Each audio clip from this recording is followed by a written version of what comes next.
Okay जी, आज का हम लोग बिल्कुल पाइथन का स्टार्ट से बेसिक फंक्शन से लेकर लिस्ट तक हम लोग ने जितना भी अभी तक कर लिया कंप्लीट, उसको हम लोग एक दफा उसकी रिवीजन लेंगे। जिसको जो क्वेश्चन आता है फिर वो मेरे से पूछ ले, ठीक है। तो सबसे पहले जो हम लोग बात करते हैं वो मेन बात ये करते हैं, मैं आप लोगों के साथ ये फाइल भी शेयर कर दूंगी जिसमें मैंने लिस्ट तक जितने भी नोट्स होंगे ना वो सारी ये वाली फाइल आपको मैं शेयर कर दूंगी, ताकि अगर इन फ्यूचर आप लोगों को साइंटिस्ट या कोई भी चीज देखनी हो तो आप इस फाइल से देख सकते हो, ठीक है। तो आज हम लोग स्टार्ट करेंगे। सबसे पहले हम लोग मैं ऊपर एक हेडिंग दे देती हूँ, इस हेडिंग का नाम मैं रख देती हूँ पाइथन बेसिक फंक्शंस, ठीक है। तो सबसे पहले जो हम लोगों ने चीज करनी है वो हम लोग पाइथन के बेसिक फंक्शंस देखेंगे। जो पाइथन के बेसिक फंक्शंस है वो हम लोगों को पता है कि पाइथन के अंदर कौन कौन से बेसिक फंक्शंस यूज होते हैं, ऐसे ही है। तो पहला बेसिक फंक्शन जो हम लोग यूज करते हैं वो हमारा फंक्शन है कौन सा, प्रिंट का फंक्शन है। प्रिंट का फंक्शन क्या काम करता है, कोई भी अगर आपने आउटपुट शो करनी है तो आउटपुट शो करने के लिए आप क्या करते हो, सिंपल प्रिंट का फंक्शन यूज करते हो। प्रिंट का फंक्शन कैसे काम करता है, किस सीक्वेंस से काम करता है, इस सिनेरियो को हम लोग देख लेते हैं। फॉर एग्जांपल मैंने कोई भी स्टेटमेंट प्रिंट करवानी है, लाइक मैं इसके लिए सिंपल मुझे क्या करना पड़ेगा, मैं सिंपल यहाँ पे लिखूंगी प्रिंट। प्रिंट के अंदर फॉर एग्जांपल मैं कुछ भी लिखती हूँ, लाइक मैं इसके अंदर लिख देती हूँ हेलो वर्ल्ड, ठीक है। मैंने प्रिंट लिख दिया हेलो वर्ल्ड, मैं इसको रन करूंगी मुझे वो आउटपुट दे रहा है, ऐसे ही है। लेकिन यहाँ पे क्या है, मैंने हेलो वर्ल्ड को किसके अंदर लिखा हुआ है, डबल इन्वर्टेड कोमा के अंदर लिखा है, ठीक है। अगर फॉर एग्जांपल मैं ये चीज करूं कि जो मैंने print hello world double inverted coma में लिखा हुआ है इसको मैं विदाउट इन्वर्टेड कोमा लिखूं, यानी कि अगर मैं without inverted coma hello world लिखती हूँ और मैं इसको रन करती हूँ तो वो मुझे अब क्या दे रहा है, इनवैलिड सिंटैक्स। तो क्या कह रहा है, do you forget a comma, it's means that कि अगर आप लोग कोई भी चीज डबल इन्वर्टेड कॉमा में लिखते हो तो वो आपकी क्या कहलाती है, स्ट्रिंग कहलाती है। क्या कहलाती है, स्ट्रिंग। और विदाउट डबल इन्वर्टेड कॉमा अगर अल्फाबेटिकली कोई चीज लोगे तो वो उसको पता है क्या चीज लेगा, उसको एज अ वेरिएबल लेगा, ठीक है। उसको एज अ वेरिएबल लेगा, और वेरिएबल तो हम लोगों ने ऊपर हेलो वर्ल्ड का कोई वेरिएबल यूज ही नहीं किया हुआ, तो वो हमें यहाँ पे क्या कह रहा है, सिंटैक्स एरर दे रहा है। क्लियर। स्ट्रिंग को हम लोग डबल इन्वर्टेड कॉमा में भी लिख सकते हैं, स्ट्रिंग को हम लोग सिंगल इन्वर्टेड कॉमा में भी लिख सकते हैं, स्ट्रिंग को हम लोग ट्रिपल इन्वर्टेड कॉमा में भी लिख सकते हैं। लाइक अगर मैं सिंगल इन्वर्टेड कॉमा में हेलो वर्ल्ड लिखूं, ठीक है, और मैं इसके बाद इसको क्लोज कर दूं और मैं इसको रन करती हूँ तो वो मुझे हेलो वर्ल्ड ही देगा आउटपुट में, ठीक है। और सेम एज इट इज अगर मैं हेलो वर्ल्ड को ट्रिपल इन्वर्टेड कॉमा में लिखती हूँ और मैं इसको रन करती हूँ तो वो मुझे क्या ले रहा है, हेलो वर्ड दे रहा है। सेम एज इट इज अगर फॉर एग्जांपल मैं यहाँ पे ये सिनेरियो करूँ कि मैं इसकी टाइप, जैसे आपके पास पाइथन के बेसिक फंक्शंस होते हैं उसमें पहला बेसिक फंक्शन तो आपने देख लिया, पहला बेसिक फंक्शन इसमें क्या है, प्रिंट है, ठीक है। सेकंड बेसिक फंक्शन की अगर मैं बात करूँ तो जो हमारे पास सेकंड बेसिक फंक्शन आता है वो हमारे पास कौन सा आता है जी, टाइप का आता है,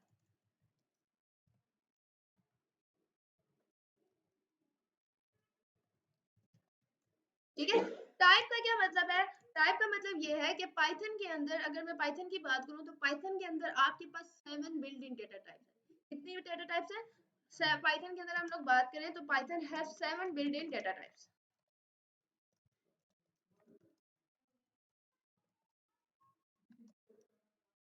ठीक है। अब इसमें से फर्स्ट डेटा टाइप जो हमारे पास आती है वो हमारे पास आती है जी इंट। इंट का मतलब क्या होता है, इंट मींस दैट इसके अंदर आपके पास किस तरह का डेटा आता है, इंटीजर्स, यानी कि आपकी कोई भी नंबर्स, डिजिट्स आप कह सकते हो कि कोई भी डिजिट्स, डिजिट आपका पॉजिटिव भी हो सकता है नेगेटिव भी हो सकता है, 0 से लेकर 9 तक आपके पास जितने भी पॉजिटिव नेगेटिव डिजिट्स आते हैं वो सबके सब किस में आते हैं, आपके इंट में आते हैं। इनको आप सेकंड नेम क्या दे सकते हो, कि इंट को आप क्या कह सकते हो कि ये आपके क्या इंटीजर्स हैं। क्लियर। उसके बाद सेकंड चीज जो आती है वो आपके पास आता है फ्लोट। फ्लोट का मतलब है फ्लोटिंग पॉइंट भी आप इसको कह सकते हो, और इसके अंदर आपके पास वैल्यूज आती हैं, डेसिमल वैल्यूज आती हैं, ठीक है। डेसिमल वैल्यूज मींस दैट जो आपकी पॉइंट में वैल्यूज होती हैं, लाइक 4.5 हो गया, माइनस 9.6 हो गया, मींस दैट आप लोग पॉजिटिव नेगेटिव दोनों वैल्यूज एज अ डेसिमल इसमें ले सकते हो। फ्लोट को आप सेकंड नेम क्या दोगे कि ये आपका क्या होता है, फ्लोटिंग पॉइंट होता है। क्लियर। अब आगे चलते हैं। इसके बाद जो थर्ड मेन डेटा टाइप आती है उसको आप लोग कहते हो एसटीआर। एसटीआर का मतलब क्या होता है जी, स्ट्रिंग। स्ट्रिंग मींस दैट आपकी जितनी भी वैल्यूज है, जो भी चीज आप double inverted comma, single inverted comma, sorry single inverted comma या ट्रिपल इन्वर्टेड कॉमा में लिखते हो, ठीक है। कोई भी चीज, बेशक वो स्पेशल करेक्टर है, बेशक वो नंबर है, बेशक वो डेसिमल है, बेशक वो सेंटेंस है, बेशक वो सिंगल अल्फाबेट है, कुछ भी है, जो चीज आप सिंगल इन्वर्टेड कॉमा में, डबल इन्वर्टेड कॉमा में और ट्रिपल इन्वर्टेड कॉमा में लिखोगे वो चीज आपकी क्या कहलाएगी, स्ट्रिंग कहलाएगी। क्लियर। इसके बाद जो नेक्स्ट डेटा टाइप्स आती है वो हमारे पास आती है लिस्ट। लिस्ट क्या करता है, सिंगल वेरिएबल के अंदर आप लोग क्या कर सकते हो,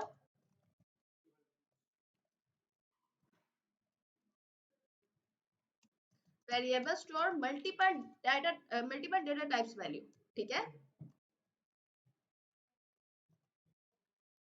multiple data type values means that आप एक सिंगल वेरिएबल के अंदर किसी भी डेटा टाइप की मल्टीपल डेटा टाइप्स की वैल्यूज को क्या कर सकते हो, मल्टीपल डेटा टाइप्स की मल्टीपल वैल्यूज को क्या कर सकते हो, स्टोर कर सकते हो। ठीक है, उसके बाद इसकी मेन प्रॉपर्टीज क्या है जो हमें बताती है लिस्ट के अंदर, क्या है, लिस्ट जो मेन चीज है वो आपके पास आ जाती है जी, लिस्ट आपके पास चेंजेबल है। ठीक है, लिस्ट के पास नेक्स्ट चीज क्या आ जाती है जी, लिस्ट हमारे पास क्या है, डुप्लीकेट वैल्यूज को क्या करती है, अलाउ करती है। ओके, थर्ड लास्ट में चीज क्या आ जाती है कि लिस्ट आपकी क्या है, ऑर्डर्ड है। एंड ऐसे ही है, ये चार डेटा टाइप्स जो है वो हम लोग देख चुके हैं। और इसके अलावा जो तीन डेटा टाइप्स है वो अभी हम लोगों ने नहीं देखी, इसलिए फिलहाल हम उन तीन डेटा टाइप्स को नहीं छेड़ेंगे। ठीक है, अभी इसके बाद जो ओके मैं नाम लिख देती हूँ यहाँ पे। इसके अलावा लिस्ट के अलावा जो हमारे पास डेटा टाइप होती है वो हमारे पास होती है टपल जी, सेट, डिक्शनरीज, लैपटॉप का मैं जी हाँ, डिक्ट आप इसको कहते हो। ठीक है, नहीं, वो ऑपरेटर्स होते हैं आपके, वो आपकी ऑपरेटर्स में आती है, बुलियन ऑपरेटर्स में आता है। डेटा टाइप भी आप कह सकते हो, डेटा टाइप भी कह सकते हो। जो main basic 7 built in data types है ना, वो ये 7 हैं जो ज्यादातर यूज होती हैं। बुलियन ट्रू और फॉल्स में होता है, उसको तो आपको यूज नहीं, इतना बहुत कम यूज करते हो, चेक कर लीजिए। ठीक है, तो ये 7 बेसिक जो बिल्ड इन डेटा टाइप्स हैं, ये आपकी पाइथन की 7 बिल्ड इन डेटा टाइप्स हैं जो हम लोगों ने डिटेल में देखनी है। इसमें से पहली 4 हम लोग डिटेल में देख चुके हैं, इनको आज हम लोग रिवाइज करेंगे, उसके बाद टपल, सेट और डिक्शनरीज के ऊपर जाएंगे। ठीक है जी, तो सबसे पहले हम लोग बात करते हैं डेटा टाइप्स यूज कहाँ पे होती है।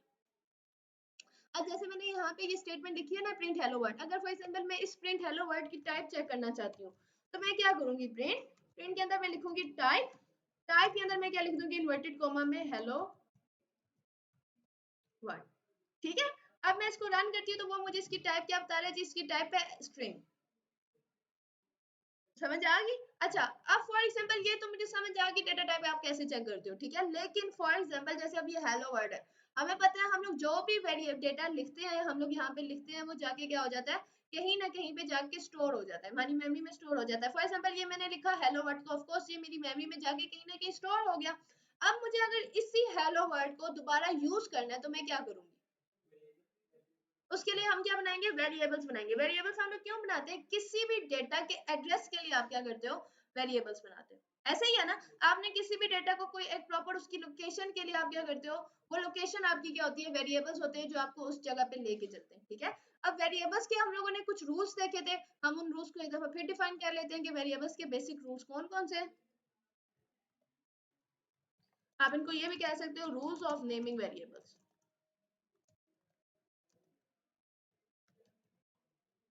ठीक है, तो रूल्स ऑफ नेमिंग वेरिएबल में फर्स्ट रूल क्या आता है, वेरिएबल नेम,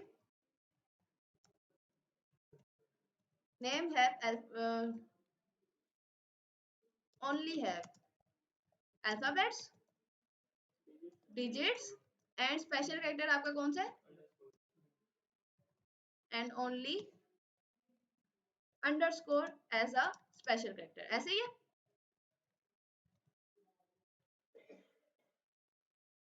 ठीक है, सेकंड, अभी यहाँ पे वो इसलिए एरर दे रहा है क्योंकि मैंने इसको कमेंट नहीं किया हुआ। ठीक है, सेकंड क्या है जी आपके पास, वेरिएबल नेम स्टार्ट विथ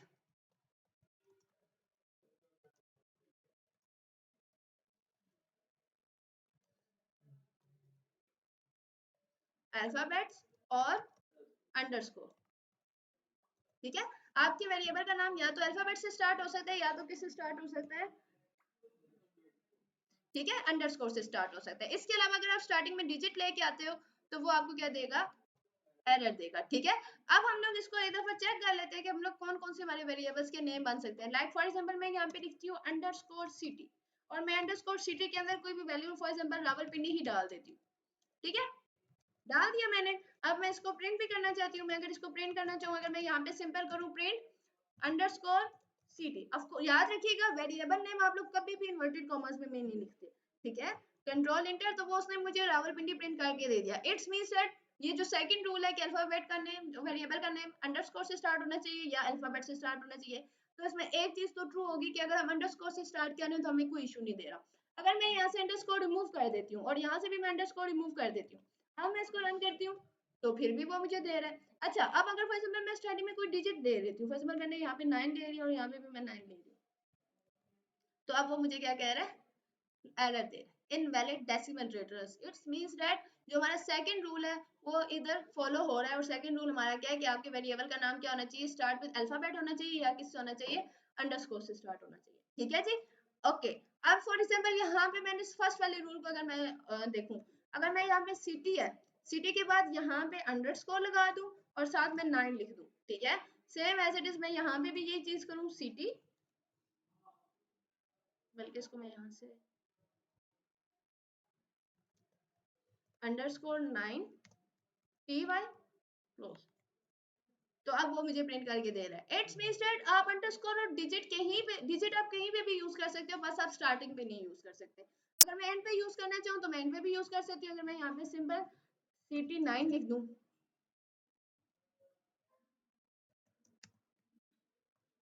तो वो फिर भी मुझे आउटपुट दे रहा है। क्लियर? तो इट्स मींस दैट आपके जो भी रूल्स ऑफ नेमिंग वेरिएबल्स है वो सारे ट्रू होना मस्ट है। तो हम लोगों ने सारे रूल्स यहाँ पे फॉलो करके देख लिए, वो सारे के सारे यहाँ पे क्या हो रहे हैं, फॉलो हो रहे हैं। अब फॉर एग्जांपल मैंने यहाँ पे CT9 रावलपिंडी लिखा है। अब फॉर एग्जांपल मुझे ये रावलपिंडी दोबारा यूज करना है, तो मैं क्या, फॉर एग्जांपल यहाँ पे जैसे मैंने प्रिंट हेलो वर्ड लिखा है, अगर मैं यहाँ पे लिखूं प्रिंट, वेरिएबल का नाम क्या है, CT9, ठीक है, तो अगर मैं यहाँ पे लिख दूं प्रिंट CT9, आउटपुट आएगी क्या जी, बताएं? नहीं आएगी आउटपुट, नहीं आएगी आउटपुट। आसिफ, आउटपुट आएगा? नहीं आएगा।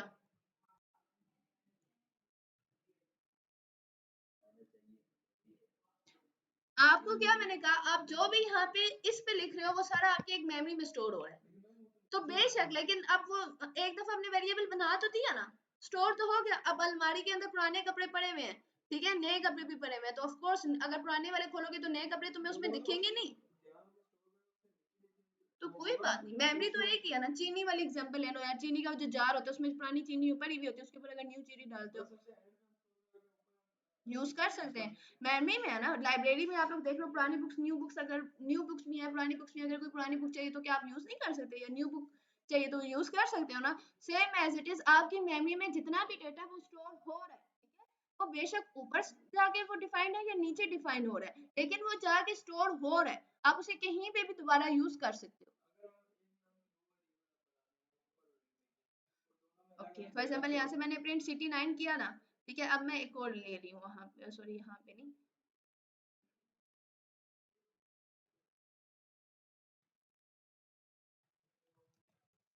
CT9 is equal to,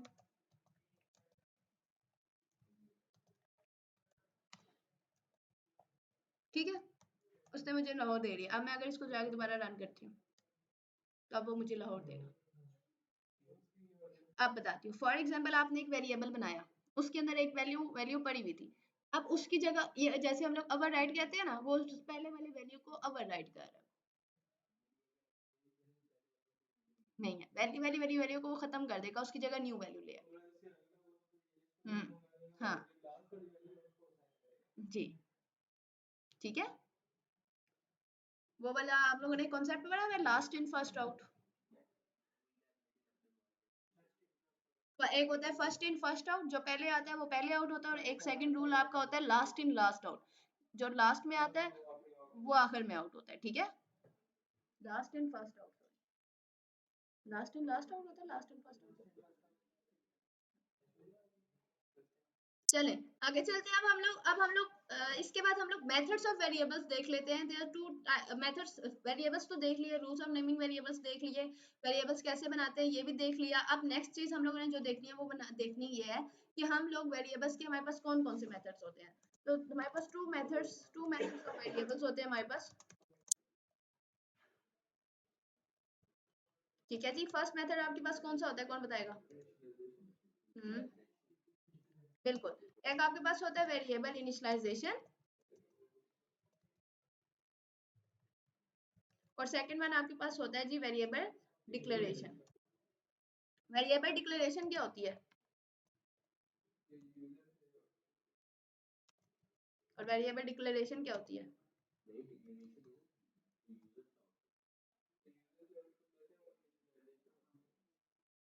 variable declaration आपके पास वो होते हैं जिसमें आप वेरिएबल भी खुद बना रहे हो, वेरिएबल की वैल्यू भी खुद दे रहे हो, उसको आप कहते हो वेरिएबल डिक्लेरेशन। जो काम हम लोगों ने अभी ऊपर किया, वेरिएबल खुद बनाया, उसके साथ वैल्यू भी हमने खुद दी, तो वो आपके पास क्या होते हैं? Variable declaration. वेरिएबल इनिशियलाइजेशन में जस्ट आप वेरिएबल बनाते हो और वैल्यू आप किससे लेते हो? यूजर से लेते हो। तो यहाँ पे ये जो काम किया इसके आगे मैं लिख देती हूँ कि ये हमारा क्या है? वेरिएबल।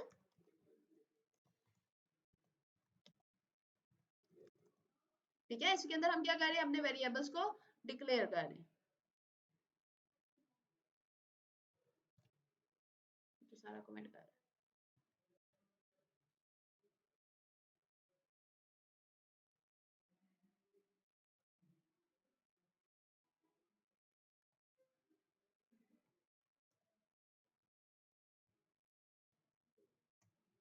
ठीक है जी, तो ये हमारा मेथड कौन सा हो गया? वेरिएबल डिक्लेरेशन का। वेरिएबल इनिशियलाइजेशन का हम लोग क्या मेथड करेंगे वो भी देख लेते हैं।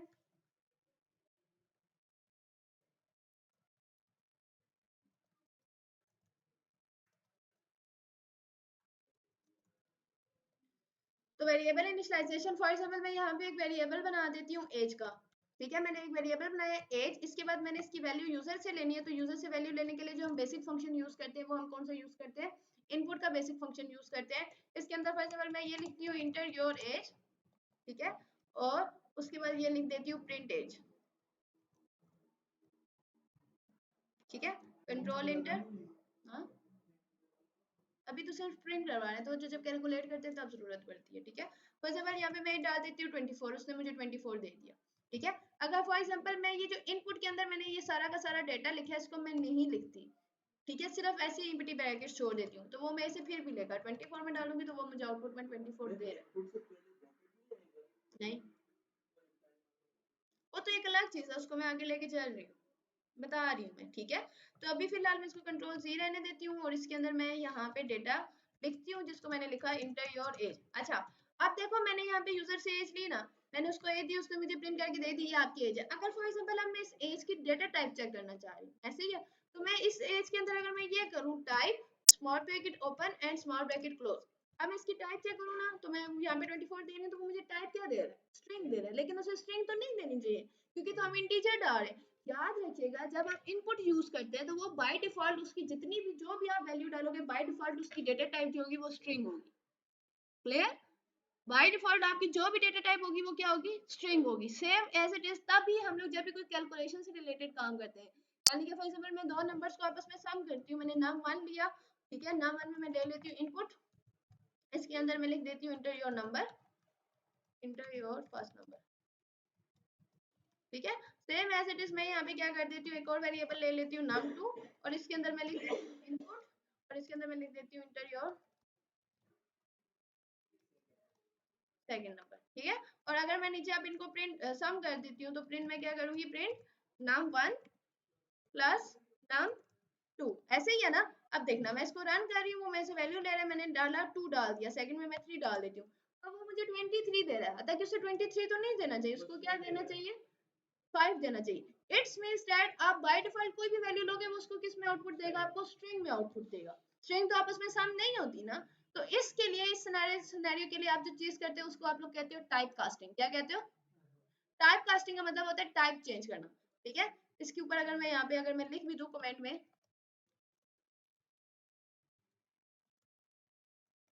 ठीक है, तो टाइप कास्टिंग कैसी होगी? जैसे मैंने num1 is equal to input लिखा है, इससे पहले मैं क्या लिख दूंगी? int input inter your first number और इसको मैं यहाँ पे क्लोज करूंगी। ठीक है, सेम एज इट इज मैं यहाँ पे दोबारा लिखूंगी int और इसके साथ मेरी ब्रैकेट ओपन और इधर मेरी क्या हो जाएगी? ब्रैकेट क्लोज हो जाएगी। अब मैं इसको रन कर रही हूँ, मैं 2 डाल रही हूँ, मैं 3 डाल रही हूँ, अब वो मुझे आउटपुट क्या दे रहा है? 5 दे रहा है। हाँ, अब हम अल्फाबेटिकली लेटर नहीं लिख सकते, क्यों? क्योंकि आपकी स्ट्रिंग जो है वो इंटीजर नहीं है। क्लियर? तो समझ आ गया आप लोगों को? और अगर फॉर एग्जांपल मुझे आंसर जो है वो डेसिमल में चाहिए, फ्लोट वैल्यू में चाहिए, तो मैं यहाँ पे क्या लिखूंगी? प्रिंट फ्लोट और इसके साथ मैं क्या कर दूंगी? Bracket open bracket close. अब देखना, कंट्रोल इंटर 2 3 5.0। क्लियर? समझ आ गई जी? आसिफ, समझ आ रही है? कोई कंफ्यूजन तो नहीं है यहाँ तक? तो ये हमारा कौन सा टॉपिक था? अब इसके अंदर हमारे कौन कौन से टॉपिक्स क्लियर हो गए? टाइप्स हमारी बेसिक फंक्शंस क्लियर हो गए, प्रिंट आपको समझ आ गया क्यों यूज होता है, टाइप आपको समझ आ गया क्यों यूज हो गया, वेरिएबल्स आपको पता चल गए क्या होते हैं, वेरिएबल्स की रूल्स ऑफ नेमिंग वेरिएबल्स पता चल गए, मेथड्स ऑफ वेरिएबल्स समझ आ गई, टाइप कास्टिंग समझ आ गई। क्लियर? कोई कंफ्यूजन तो नहीं है? चले आगे अब हम लोग। ठीक है, अच्छा इसके बाद जो आपके पास एक और चीज आती है,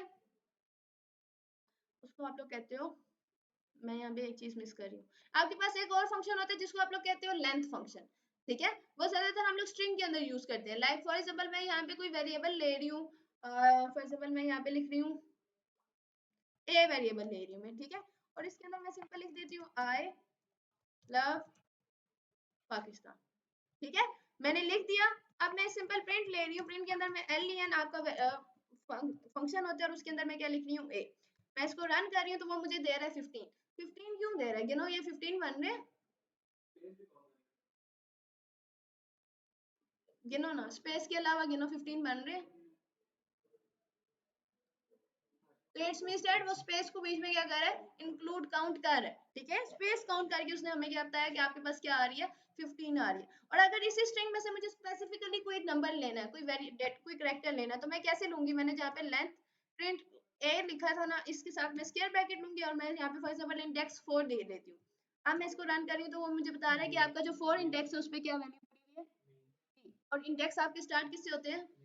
अब देखो, आई पे आपका 0 है, ठीक है, स्पेस आपकी 1, एल आपका 2, ओ आपका 3 और वी आपका क्या बनता है? स्ट्रिंग में आपकी स्पेस काउंट होती है। ठीक है, तो वी आपका क्या बन जाएगा? 4 इंडेक्स बन जाएगा। ठीक है, और अगर मुझे लास्ट वाली साइड से कोई वैल्यू लेनी है तो मैं यहाँ पे 4 की जगह क्या लिख दूंगी? -1। तो अब वो मुझे यहाँ पे क्या दे रहा है? एन दे रहा है। क्लियर? और अगर मुझे एक से ज्यादा चाहिए, फॉर एग्जाम्पल अगर मैं यहाँ पे ये लिख देती हूँ 1:5, ठीक है, अब देखना, अब वो मुझे क्या प्रिंट कर रहा है? स्पेस भी इंक्लूड है, स्पेस को भी वो ले रहा है। ठीक है, 4 तक प्रिंट करेगा, 5 वाली को वो प्रिंट नहीं करेगा। ये हम लोगों ने जब लिस्ट पढ़ी थी तो उसमें भी ये चीज डिक्लेयर की थी। ठीक है, तो आप लोगों को अब समझ आ गई कि ये कैसे आपका, इसको आप लोग क्या कहते हो? स्लाइसिंग कहते हो। क्या कहते हो? ठीक है, अब हम लोग नेक्स्ट चलते हैं स्ट्रिंग। यहाँ तक आप लोगों का बच्चे किसी को कोई कंफ्यूजन? ठीक है, ओके, अब हम लोग नेक्स्ट जो चीज चलते हैं वो हम लोग चलते हैं ऑपरेटर्स के ऊपर। ऑपरेटर्स नहीं किए थे ना लास्ट क्लास में तुम लोगों ने? यहाँ तक ही आई थिंक सो किया था। इनको ऑपरेटर्स करवा दिया मैंने, ऑपरेटर्स करवाए ना आप लोगों ने? हाँ, बस एक एक दफा वो भी देखने वाले हैं। इसके अंदर फिर लूप चलेगा, कंडीशनल स्टेटमेंट्स चलेंगी, वो कंप्लीट करके फिर हम लिस्ट के ऊपर मूव करेंगे। ठीक है,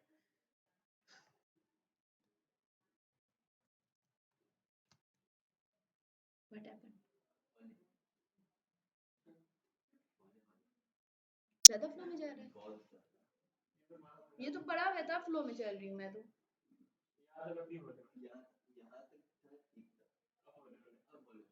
अच्छा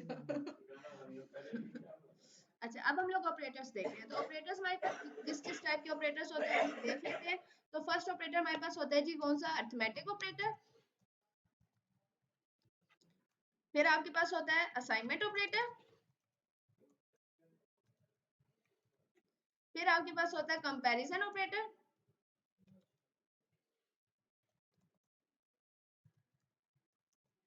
लॉजिकल ऑपरेटर।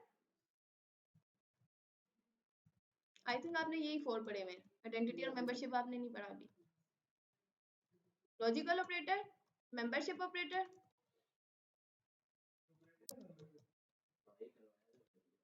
और आइडेंटिटी ऑपरेटर, ये भी करवाया था।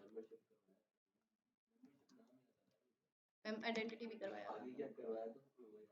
ठीक है, तो ये आपके पास 6 ऑपरेटर्स हैं, जिसमें आपके पास कौन कौन सा आता है? अरिथमेटिक ऑपरेटर आता है, असाइनमेंट ऑपरेटर आता है, कंपैरिजन आता है, लॉजिकल आता है, मेंबरशिप आता है, आइडेंटिटी आता है। अभी जो हम ऑपरेटर्स देखेंगे वो पहले 4 ऑपरेटर्स देखेंगे, अरिथमेटिक, असाइनमेंट, कंपैरिजन और लॉजिकल। ठीक है, मेंबरशिप ऑपरेटर, आइडेंटिटी ऑपरेटर मैं आपको इनके साथ ही करवाऊंगी। ठीक है, अभी इन्होंने नहीं किया हुआ। सबसे पहले हम लोग चलते हैं अपने फर्स्ट ऑपरेटर के ऊपर। जो हमारा फर्स्ट ऑपरेटर है वो हमारा कौन सा जी? Arithmetic operator. Arithmetic operators means that, arithmetic operators आपके पास जो होते हैं वो आपके पास होते हैं जी plus minus multiply divide and mod, ये आपके कौन से ऑपरेटर्स हैं? अर्थमेटिक ऑपरेटर्स है। फॉर एग्जांपल हम दो वेरिएबल्स ले रही हूं मैंने यहाँ पे एक वेरिएबल लिया a इज इक्वल टू 5 और b मैंने ले लिया 5, ठीक है। अब मैं प्रिंट कर रही हूँ, प्रिंट a प्लस b। तो इसके अंदर ये जो आपको पर्पल पर्पल शो हो रहा है ना, तो ये आपका क्या ऑपरेटर है, और ये आपका कौन सा ऑपरेटर है? Arithmetic operator. अब मैं इसको अगर रन करूं तो वो मुझे आउटपुट क्या दे रहा है? 9। तो यहाँ पे हमारा कौन सा ऑपरेटर यूज हो रहा है? अर्थमेटिक ऑपरेटर यूज हो रहा है। क्लियर? ये तो चीज समझ है ना। सेम एज इट इज अगर मैं यहाँ पे ये करूँ प्रिंट,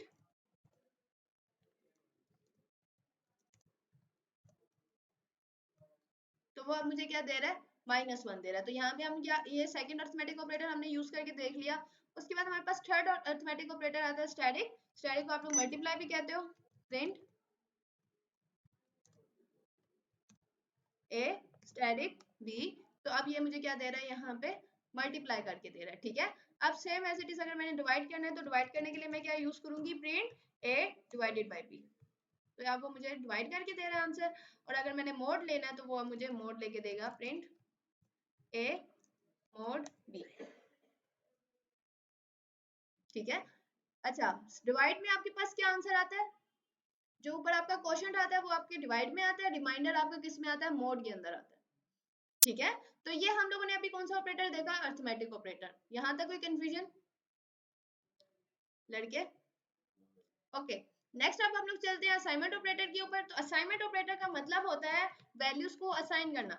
असाइनमेंट का मतलब क्या होता है? असाइन मतलब आप किसी को कोई वैल्यू असाइन कर रहे हो, किसी भी वेरिएबल को कोई भी वैल्यू दे रहे हो, तो उसको आप क्या कहोगे? ये आपका कौन सा ऑपरेटर है? असाइनमेंट ऑपरेटर है। असाइनमेंट ऑपरेटर में आपके पास आ जाता है is equal to, plus is equal to, minus equal to, divide equal to, multiply equal to और मोड इक्वल टू। तो ये अब आपके पास कौन सा ऑपरेटर्स है? असाइनमेंट ऑपरेटर है। क्या हुआ? क्या कर रहे हो आसिफ?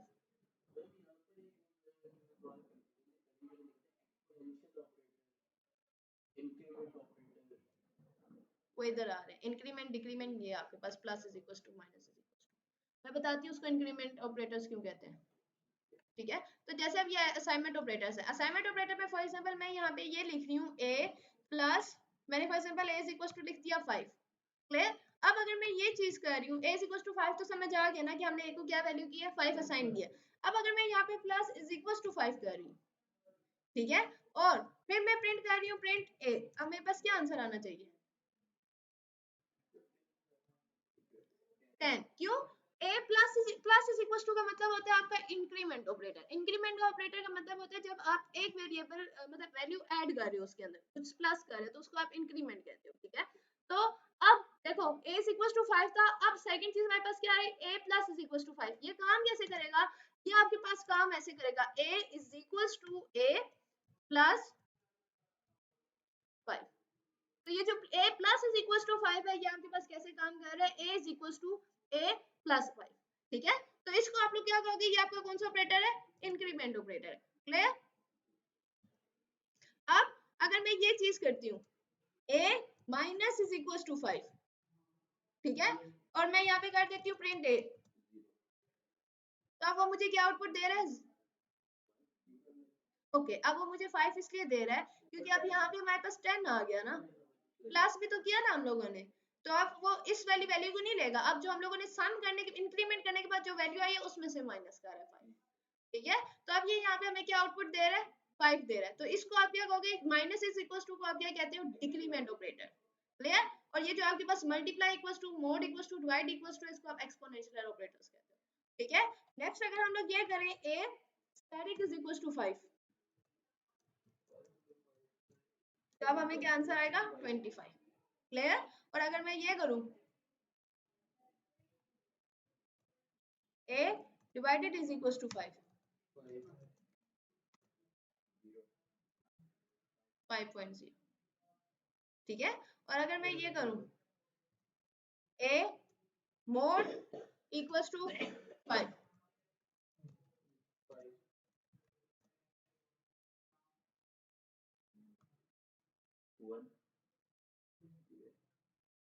मोड के अंदर मैंने आपको क्या कहा, जो आपके पास रिमाइंडर है वो आता है, और डिवाइड के अंदर आपके पास क्या आता है, आपका क्वोशंट आता है। क्लियर? तो ये आपके पास कौन सा आपके ऑपरेटर्स थे, असाइनमेंट ऑपरेटर थे। क्लियर? अब नेक्स्ट जो हम लोग ऑपरेटर देखेंगे वो हम लोग देखेंगे कंपैरिजन ऑपरेटर। कौन से ऑपरेटर देखेंगे?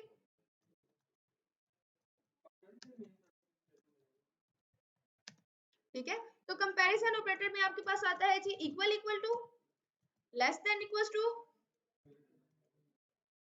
Greater than equal to, not equal to.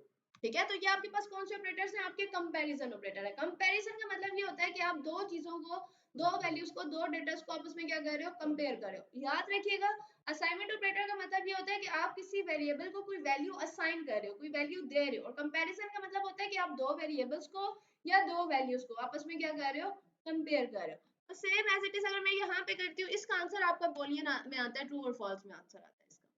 ठीक है, फॉर एग्जांपल एक मैंने ले लिया a इज इक्वल टू 5 ले लिया, और b इज इक्वल टू मैंने ले लिया 6। ठीक है, अब अगर मैं ये करूं प्रिंट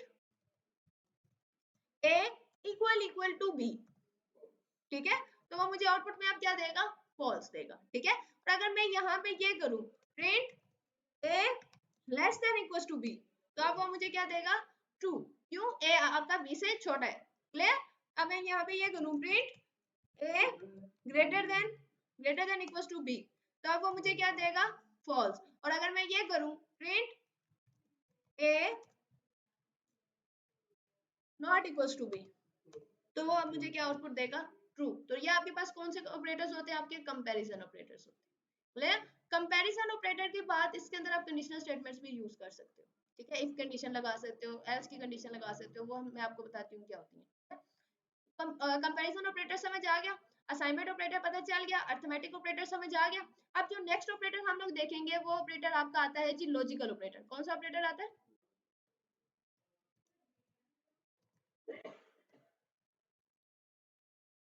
लॉजिकल ऑपरेटर में आपके पास आ जाते हैं आपके लॉजिकल गेट्स। लॉजिकल गेट्स आपके पास कौन से हैं, एंड और, आपके वैसे एंड और नॉट होता है, लेकिन नॉट को क्योंकि हम कंपैरिजन ऑपरेटर में यूज कर रहे हैं, तो पाइथन के अंदर आपके लॉजिकल ऑपरेटर्स कौन से हैं, यही दो हैं, दैट इज योर एंड और। ठीक है, एंड का मतलब क्या होता है कि आप इसके अंदर मल्टीपल जितनी भी कंडीशंस लगाओ, एक से ज्यादा जितनी भी कंडीशंस लगाओगे, अगर आप एंड ऑपरेटर लगाते हो तो सबकी सब कंडीशंस का ट्रू होना मस्ट है। अगर उसमें से कोई भी कंडीशन फॉल्स होती है तो आपका प्रोग्राम रन नहीं करता। और ऑपरेटर का क्या काम होता है कि अगर आप फॉर एग्जांपल कोई भी मल्टीपल कंडीशंस लगा रहे हो, उसमें से अगर आपकी एक कंडीशन भी ट्रू है तो आपका कोड क्या करेगा, वर्क करेगा। फॉर एग्जांपल अगर मैं यहाँ पे एग्जांपल दूं, तो इसके लिए आप लॉजिकल ऑपरेटर के लिए और कंपैरिजन ऑपरेटर को मिला के जो आप चीज यूज करते हो उसको आप लोग कहते हो कंडीशनल स्टेटमेंट्स। क्या कहते हो? जहां पे लगे ना कि ज्यादा हो गया है तो मुझे रोक दीजिएगा। ठीक है, कंडीशनल देख लो ना। हाँ, तो कंडीशनल स्टेटमेंट हो जाए ना तो फिर ये हो जाएगा। कंडीशनल स्टेटमेंट्स में सारे अरिथमेटिक ऑपरेटर यूज कर लोगे ना तुम। ठीक है, तो अब कंडीशनल स्टेटमेंट्स के अंदर जो आपके पास कंडीशनल स्टेटमेंट्स आती हैं वो आपके पास कौन कौन सी आती हैं जी। एक आपके पास कंडीशनल स्टेटमेंट आती है इफ के बाद आपके पास आती है एल्स, और लास्ट वन आपके पास क्या आती है, एलिफ। एलिफ को आप सेकंड नेम क्या देते हो, एल्स इफ देते हो। ठीक है, एल्स इफ। अब कंडीशनल ऑपरेटर्स कैसे काम करती है, फॉर एग्जांपल मैं ये कहती हूँ आप लोगों को कि मैंने एक कोड लिखना है, उसके अंदर अब हम लोग क्या करेंगे, हम लोग तीन वेरिएबल्स में ले रही हूँ। फॉर एग्जांपल मैं यहाँ पे तीन वेरिएबल्स ले रही हूँ, एक ही वैल्यू मैं इसके अंदर डाल रही हूँ, वो अभी इसी में एक्सप्लेन कर रही हूँ ना। ठीक है, अगर मैं ये कर रही हूँ a इज इक्वल टू, मैं कर रही हूँ, वेट वेट, वो इधर से ब्राउजर बंद हो गया।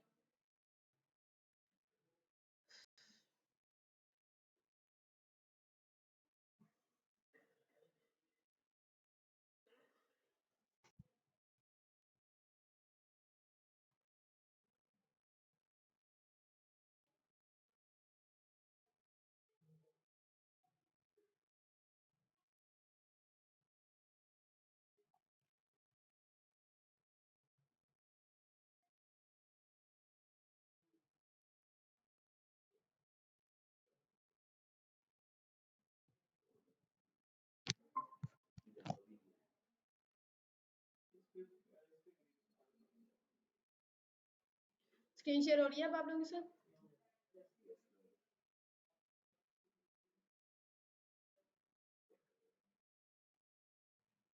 ओके जी, हम लोग क्या कर रहे थे, कंडीशनल स्टेटमेंट्स देख रहे थे, ठीक है, और साथ हम लोग लॉजिकल और कंपैरिजन सबको मिला मिलू के कुछ न्यू चेक करेंगे, ठीक है। मैं यहाँ पे क्या करती हूँ, मैंने एक वेरिएबल ले लिया, a = 5 मैंने दे दिया, और b = मैं कर देती हूँ 6, और c = मैं कर देती हूँ 9। अब मैंने ये देखना है कि इन तीनों में से सबसे बड़ा डिजिट, बड़ी सबसे बड़ा वेरिएबल कौन सा है, सबसे बड़ा क्या है इसमें से, ठीक है। तो इसके लिए मैं कंडीशंस लगाऊंगी। फॉर एग्जांपल मैं यहाँ पे कंडीशन लगाती हूँ इफ, और इफ के अंदर मैं कंडीशन लगा देती हूँ if a is less than equals to b, ठीक है। a जो है वो less than equals to b होना चाहिए, ग्रेटर देन इक्वल्स टू, बड़ा देखना है ना, तो हम क्या करेंगे, if a is greater than b, ठीक है। तो यहाँ पे ग्रेटर देन इक्वल्स टू हमने किस में पढ़ा था, कंपैरिजन ऑपरेटर में देखा था, और एंड हमने किस में पढ़ा था, लॉजिकल ऑपरेटर में, if a is greater than b and a is greater than equals to c। ऐसे ही है ना, a जो है वो b से भी बड़ा हो, और a जो है वो c से भी बड़ा हो, ठीक है। तो फिर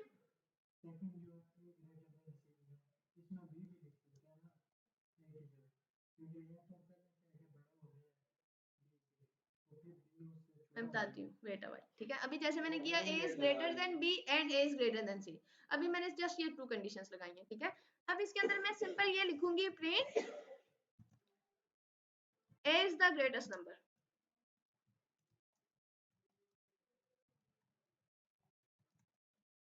ठीक है, लिख दिया मैंने। उसके बाद सेकंड में अब लगाऊंगी एलिफ, मैंने आपसे यही कहा ना, एलिफ। एलिफ के अंदर मैं अगर ये लगाऊं b is greater than equals to a and b is greater than equals to, सही है, b जो है वो a से भी बड़ा होना चाहिए, और b आपका किससे भी बड़ा होना चाहिए, c से भी बड़ा होना चाहिए, ठीक है। और इसके अंदर मैं क्या लिख देती हूँ, प्रिंट,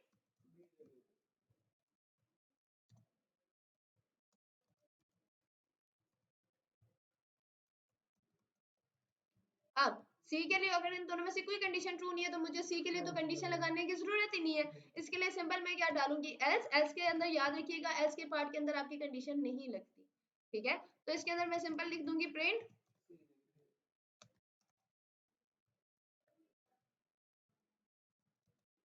ठीक है। अब मैं इसको रन करती हूँ, कंट्रोल इंटर मैंने किया, तो वो मुझे आउटपुट क्या दे रहा है, सी इज द ग्रेटेस्ट नंबर। पहली कंडीशन भी फॉल्स थी, सेकंड भी फॉल्स थी, और तीसरी वो क्या कह रहा है, ट्रू कर, क्लियर। तो यहाँ पे अभी हमने क्या यूज करके दिया, एंड ऑपरेटर यूज किया। अच्छा, आपको आपने लॉजिकल ऑपरेटर एंड भी देखा, और भी देखा, इसकी रियल लाइफ एग्जांपल कोई पता है आप लोगों को, जो हम लोग अपनी रियल लाइफ में एंड और यूज करती हो कहीं पे, फेसबुक, हाँ मैंने आप लोगों को बताई थी, आप लोगों को भी बताई थी, तुम लोगों को। फेसबुक लाइक फॉर एग्जांपल, जब आप लॉग, फेसबुक हो गया या कोई भी सोशल मीडिया अकाउंट हो गया, जिसके ऊपर जब आप उसको लॉग इन करते हो, तो वो आपसे दो चीजें मांगता है, एक यूजर नेम मांगता है, एक पासवर्ड मांगता है, ऐसे ही है ना।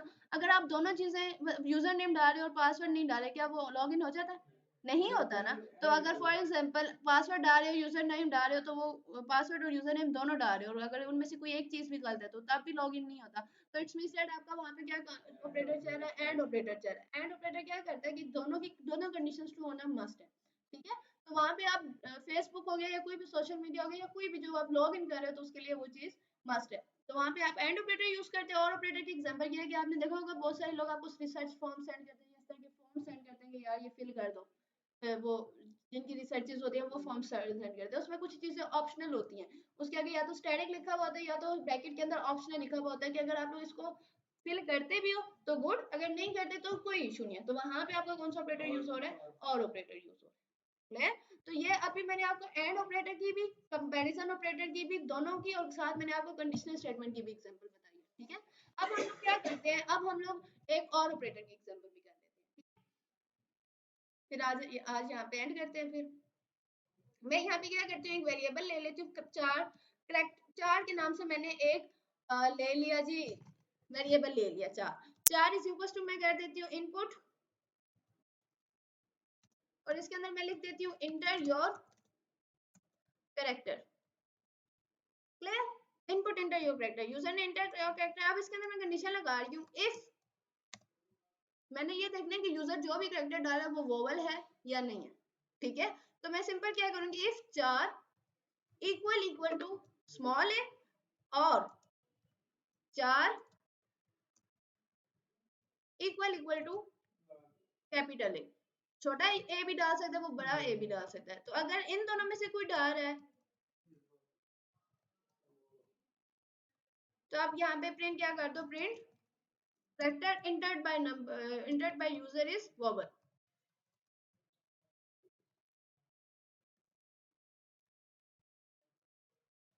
Clear, same as it is. अब जैसे 4 के लिए हम लोगों ने ए के लिए यूज किया है, तो अब हम इसको किसके लिए भी यूज कर सकते हैं, ए ई आई ओ यू, यही होते हैं ना। मैं इसको फिलहाल कॉपी कर लेती हूँ क्योंकि ये लाइन हमें 2-3 दफा बार बार लिखनी पड़ेगी। तो अब मैं नेक्स्ट क्या लिखूंगी यहाँ पे, एलिफ। अच्छा, जरूरी नहीं है ये आप इफ को एक ही दफा लिख सकते हो, आप इसको मल्टीपल टाइम भी लिख सकते हो, ठीक है। नहीं देता, 4 इज इक्वल टू, मैं यहाँ पे ले लेती हूँ ई, और 4 इज इक्वल टू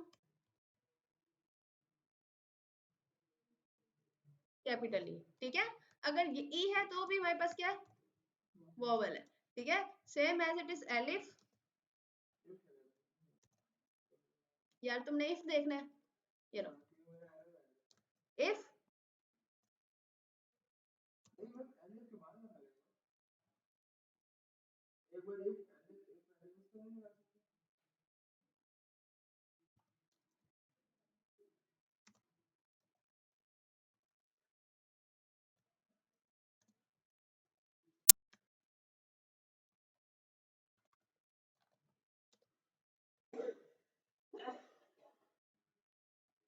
ठीक है, और एक एल्स की कंडीशन लगा देते हैं।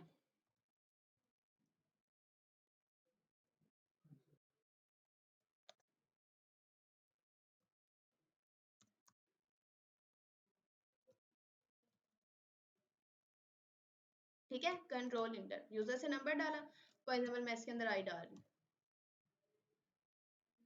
आई वाला इसी वाला मैंने दोबारा रन किया, ठीक है।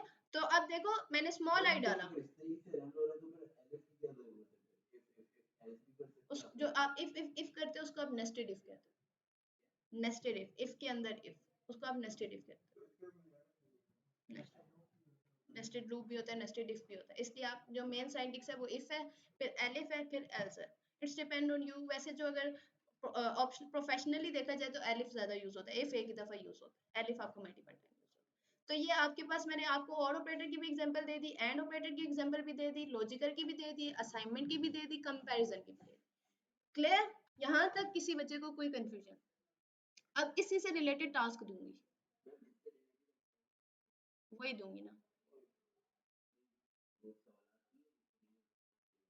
तो वही करना ना, वही दूंगी ना, 70 प्लस इन वो वाली उसी से आप लोगों ने करनी है एग्जांपल्स। करो बैठ के। हाँ, और कब करोगे?